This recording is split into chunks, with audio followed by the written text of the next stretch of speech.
বন্ধুরা, ফেসবুকে কিছুদিন থেকে কিন্তু পে আউট যেই অপশানটা আছে সেই অপশানটা কিন্তু আমরা খুঁজেই পাচ্ছি না। তো বেসিক্যালি আমাদের ফেসবুকে নতুন আপডেট আসার কারণে মানে ফেসবুকের যেটা আর কি সিস্টেম ছিল সেগুলো কিন্তু পুরোটা চেঞ্জ হয়ে গেছে। তো আমি আপনাদেরকে লাইভ প্রুফ দেখিয়ে দিচ্ছি। সিম্পলি আমি চলে যাচ্ছি আমাদের যেটা প্রোফাইল আছে, ফেসবুক প্রোফাইল, সেই অপশানে চলে যাচ্ছি।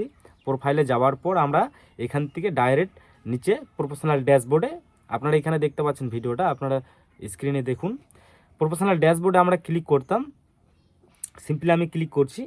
ক্লিক করার পর স্ক্রল করে আমরা নিচে দেখতে পারতাম এখানে যে আমাদের কিন্তু পে আউটের অপশানটা এখানে থাকতো, বাট এখন কিন্তু এখানে কিন্তু দেখাচ্ছে না। তো আমরা এই পে আউটের অপশানটা আমরা কোথায় খুঁজে পাবো বা কীভাবে পাবো, তো আজকের এই ভিডিওতে খুব সহজে দেখিয়ে দেবো। তো চলো বন্ধুরা, আজকের এই ভিডিওটা বেশি দেরি করবো না, তাড়াতাড়ি শুরু করি। আর ভিডিও শুরু করার আগে কিন্তু আপনাদের কাছে একটাই অনুরোধ, ভিডিওটাতে একটা লাইক করুন, আর চ্যানেলটি সাবস্ক্রাইব না করে থাকলে অবশ্যই চ্যানেলটি সাবস্ক্রাইব করুন, কারণ প্রতিনিয়ত এই ধরনের ভিডিও এই চ্যানেলে আসতে থাকবে। তো বন্ধুরা, আমাদের সর্বপ্রথম কী করতে হবে, সরাসরি আমাদের দেখে নিতে হবে প্লে স্টোর থেকে সর্বপ্রথম যে আমাদের ফেসবুক আইডিটা অথবা মানে অ্যাপসটা আপডেট অথবা মানে সিস্টেম আপডেট করা আছে কি নেই, তার জন্য আমরা সরাসরি প্লে স্টোরে গিয়ে সার্চ অপশানে আমরা সার্চ করব এই জায়গাতে ফেসবুক লিখে। লেখার সাথে সাথেই কিন্তু আমাদের সামনে ফেসবুকটা চলে আসবে। সিম্পলি আমি এখানে লিখছি ফেসবুক, লিখে সার্চ করব। এখানে আমরা দেখব যে এখানে যদি আপডেট লেখা থাকে তাহলে কিন্তু আমরা অবশ্যই আপডেট করে নিব, আর যদি না থাকে তাহলে আমরা এখান থেকে সিম্পলি ওপেন করতে পারি, বাট আমরা অ্যাপস থেকে ওপেন করতে পারি। তো সরাসরি আমি চলে যাচ্ছি ফেসবুক অ্যাপ্লিকেশনে। যাওয়ার পর এইভাবে ফেসবুক অ্যাপ্লিকেশনটা ওপেন হবে। এখন গাইস আমরা সরাসরি একইভাবে আগের মতোইভাবে কিন্তু আমরা চলে যাব আমাদের প্রোফাইল ফটোতে চলে যাব।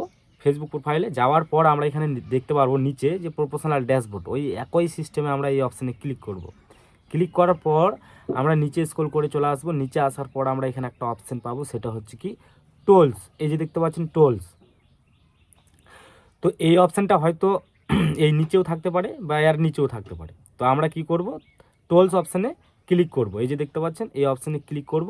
ক্লিক করার পর মেন সমস্যাটা গাইস এখানে ছিল। তো এই যে দেখতে পাচ্ছেন এখানে কিন্তু আপনারা ব্যাঙ্ক পে আউটের অপশানটা পেয়ে যাবেন। এই পে আউটে ক্লিক করলে আগের মতোই একই সিস্টেমে আপনারা পে আউটের সিস্টেমে চলে যাবেন। আপনার টাকা কত আছে, টাকা কবে পেমেন্ট হবে, সব কিছু এখান থেকে আগের মতোইভাবে দেখতে পারবেন।